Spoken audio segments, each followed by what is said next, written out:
As a viewer on the other side of the world, can feel the vibe. Euros just hit different. I mean, America was crazy because of their fans, but when you come to a European one, Motocross Nations, the whole fans come out, fancy dress, costume, the Irish are dressed up as leprechauns.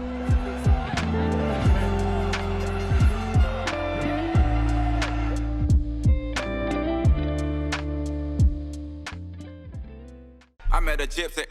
So we talked before about the quali races. It's going to have a massive impact on the championship. I guess, what are your thoughts just generally around it? It's good that they're playing for something in those qualifying races. But as far as the overall championship goes, like, what are your thoughts on it? Yeah. Is there going to be a way to calculate it? I mean, I guess you can see the points, like, you can obviously calculate it by adding the points at the end of the year, but does that tell the full story? I mean, obviously, if you get to the end of the season and you take away the qualifying points, maybe you get a different outcome. I think that would have been the case in MX2 last year. But you can't think like that. You can't get to the end of the year and go, yeah, but if we didn't, you know what I mean? You're either champion or you're not. Yeah. And that's the reality. And if the rules are 10 points and, 9, 8, 7, 6, 1 point for 10th, then you got to ride to those rules. Prado is the only one consistently doing that at the moment. 3 starts, 3 whole shots, 3 wins. The guy is sort of nailing down his his intentions. Yeah, it's like the game plan, yeah. Yeah, that's it. If he can take, how many qualifying races is he going to win? If he wins 10 qualifying races, in a season that's 18 or 19 rounds, that's more than half of the rounds where you've taken points, and 10 rounds, 10 points, 100 points. If you do it every round, 18 rounds, it's 180 points extra up for grabs. So you can't just look at that in the same way as the riders did previously, where they go anywhere in the top 5 will do. I'm happy to start 5th or 6th or 7th because I've still got a good run into turn 1 and now if the advantage is gate 1 and there are 10 points on the line for it, you got to play for that.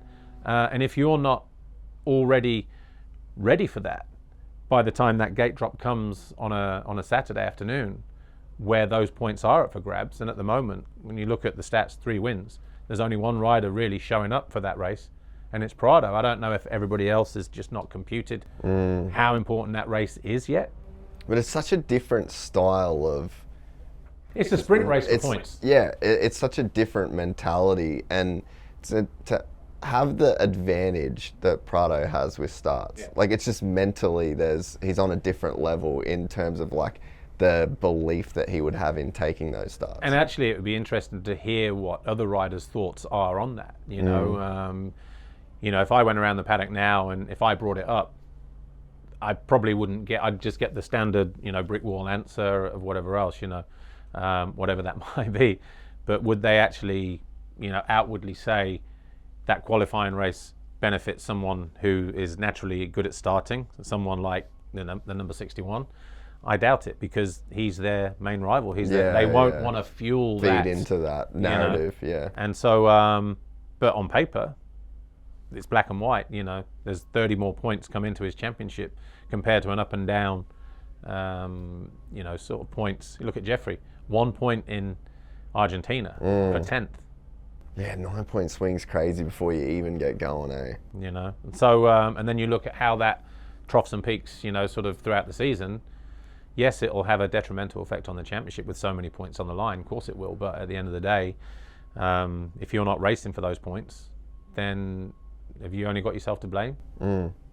Yeah, it's funny with Prado though. It's like, it seems that his best weapon in terms of starting out front, putting in sprint laps, and then controlling the race is also probably his biggest disadvantage, because you definitely see him, like, if he starts 6, like, he's not a dude that's charging through the field. So and it's almost his dad has also said that to me. Yeah, because I think that, what do you do though, right? Because it's like, the reason why has that problem is because he's so good at getting starts, and so, I mean, that's got to be a really hard thing to fix that problem, because essentially the only thing that would fix that problem is getting shit starts, which you can't afford He to never do. had. Yeah, and still yeah. doesn't get. So it's a boat he's not used to being in. For sure. But also, yeah. Though, I mean, what we've seen so far this year is, apart from Switzerland, because he finished second in the second race there, I think it was 1-2 or 1-3, 1-3. Argentina, I think it was 1-5 or 1-6. Yeah. Both races. So good start, win. Not so good start, 5th, 6th. Yeah. I was surprised though in Sardinia when he wasn't able to come through, because again, you win the first race, second race didn't quite happen. It's not like you couldn't overtake. And he looked so good. Yeah. Like the lines that he was taking, and I think that's what it comes down to. And I think that the GPs are so gnarly in terms of the tracks. Like they're either like Switzerland. I'm sorry, you couldn't pay me to ride that track. Sardinia, I would love to ride, even with how gnarly and how rough it gets. That looked like a fun motocross track to be on. Some of the tracks that these guys have to deal with are just, you wouldn't want to ride those tracks. But like, he is a master at riding his lines and his pace and having that level of control. But like, that's the thing about, I actually think he'd do better in America, because it seems like there is way more, the way they prep the tracks, the size, that I think it would play into him being able to come through the pack. But yeah, I think honestly that it's like a victim of his own success. Like, he's so good at riding the lines that he wants to ride, and you put him in the back of a pack in a gnarly track that doesn't have the options, where it's like you can't finesse your way past 6 dudes sometimes with the tracks that they got to be on, No, and we saw that in Switzerland, certainly on Saturday in a qualifying race. You sort of flip the story to the qualifying race. If he doesn't make a good start there, where does he finish in a qualifying race where it was so gnarly? When you've got a clear track and you can say, right, a couple of sprint laps just to open up 1 or 2 seconds. No and everybody roost. else, no roost, and everybody else is just fighting for those extra inside out, having to ride defensive. That could have been a different narrative as well, But yeah, America, they seem to have a way of the tracks being a lot more open, so therefore a bit more higher speed. But then that also comes down to fitness. And then when you get to this, the summer, and you're in places like Florida, New York, where it's so humid, anywhere on that sort of East Coast, that's a different thing altogether. So it would be interesting to see him out there, because we've seen Jeffrey go there. Okay, it was one round, it was Ironman a few years ago, whatever. But can everybody go out there and do that? Can Jeffrey do that week in, week out as well? We don't know. But for sure, it's not. I don't think you can be the best rider in the world in motocross, but it's not a given that you can go there and just automatically wax the championship. Yeah. There are so many variables: weather conditions, heat, humidity, whatever.